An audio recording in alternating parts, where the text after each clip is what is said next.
Global happenings today. We communicate, we analyze global news. Stay tuned. Hello, beautiful people. Welcome back to Global Happiness Today YouTube channel. Some few hours ago, Bola Ahmed Tinubu, in his inauguration, in his Democracy Day speech, talked about the issue of judiciary not being truncated and making sure that he will not allow illegality in the judiciary.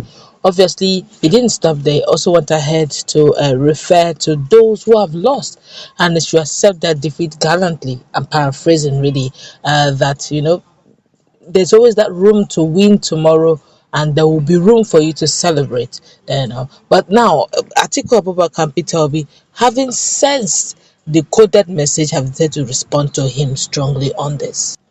Well, before we go into the news proper, kindly subscribe to our channel by clicking on the red subscribe button beside it. You'll see a bell notification icon. Please go ahead, click on it to get notified as soon as we update our channel on YouTube. Let us start with what Atiku has got to say.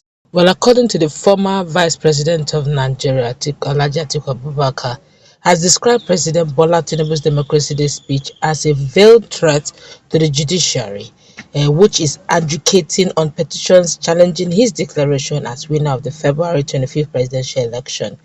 Atiku, in a statement by his special assistant on public communication to Atiku Abubakar, Frank Shaibu, said Tinubu had no constitutional powers to determine what an illegal or legal court order is.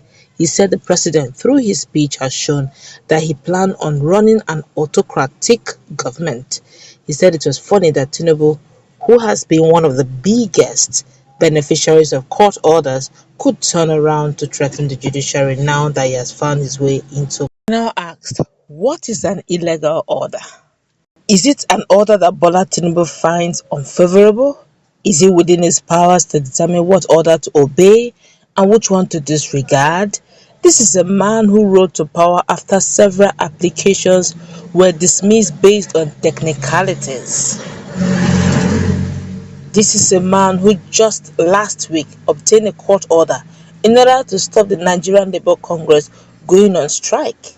However, now he suddenly realized that unnecessary so-called illegal orders used in truncating democracy would no longer be tolerated when his minors in Lagos State deprive non-indigenous from voting. What an hypocrite! Atiku claimed Tinubu wants to impose the leadership of the legislative arm of the government and wants to force the judiciary to bow to his will. Does he want to turn Nigeria into a dictatorship? He asked. Atiku also accused the president of mocking those who had gone to court to challenge his victory, stating that Tinubu has himself always been at the forefront of challenging the victory of others whenever his candidate loses. Tinubu said openly that he helped Raf Aregbesola, Kayode Fayemi, Adams and Shomole to regain their mandates through the court. Even his cousin, Ogboyega Oyetola, who lost the Osun governorship election, went to challenge the victory of Governor Ademola Adeleke in court. Why didn't he advise them to accept defeat? His predecessor, Muhammadu Buhari, lost the presidential election thrice and went to court thrice. Yet Tinubu is painting a narrative that is only sore losers that challenge the outcome of the elections. If he is sure of electoral victory in the last election, then he should be confident and stop trying to intimidate the judiciary and compromise opposition politicians with appointment. The former vice president dismissed the stance of President Tinubu that he felt the pains of citizens after the end of the fuel subsidy regime. Tinubu insults the intelligence of Nigerians by claiming that he feels the pains of subsidy removal. For emphasis, a managing partner of KPMG, Yemi Carl, says the inflation next month could be as high as 30%, yet there is no palliative in place as of now. Tinubu has not shown any sign of reducing the cost of governance, cutting down the presidential fleet, or reducing the number of appointees he will make. Rather, he wants Nigerians to make sacrifices for his lack of planning. This is preposterous, Atiku said. Of course, Peter Obi also is not left out in the issue of replying and clamping back on the presidency, and he quoted the presidency's word for word. I'm talking about Bola Ahmed Tinubu word for word, and this was his response. Tinubu said, and I quote, "Those who cannot endure and accept the pain of defeat in election do not deserve the joy of victory when it is their turn to triumph." Recall that Bola Ahmed Tinubu, a former governor of Lagos State and national leader of the All Progressive Congress, defeated other strong contenders, including Peter Obi of the Labour Party. Now, reacting to Bola Tinubu's statement, the spokesperson for the Labour Party Presidential Campaign Council, Yenusa Tanko, said, "All of these things about democracy, all of these people that you see behind you fought for democracy, and today they are being celebrated." He now said the LP campaign spokesperson also reacted to the presidential Bola Tinubu's Democracy Day speech, which he took a sweep at his political opponent over the outcome of the February 25th presidential election. He said those who cannot defeat, and now he now said word for word, "For us in Labour Party and the media movement, we are fighting for democracy right now, and we believe that tomorrow we will be celebrated because we are fighting for what is just and right and the due process." All right, but let's look at this critically. Quoting the words of Bola Ahmed Tinubu during his speech, Democracy Day speech, he did mention the doggedity of late MKO Moshood Kashimawo Abiola, who fought regardless of the tyranny that was faced then, the military junta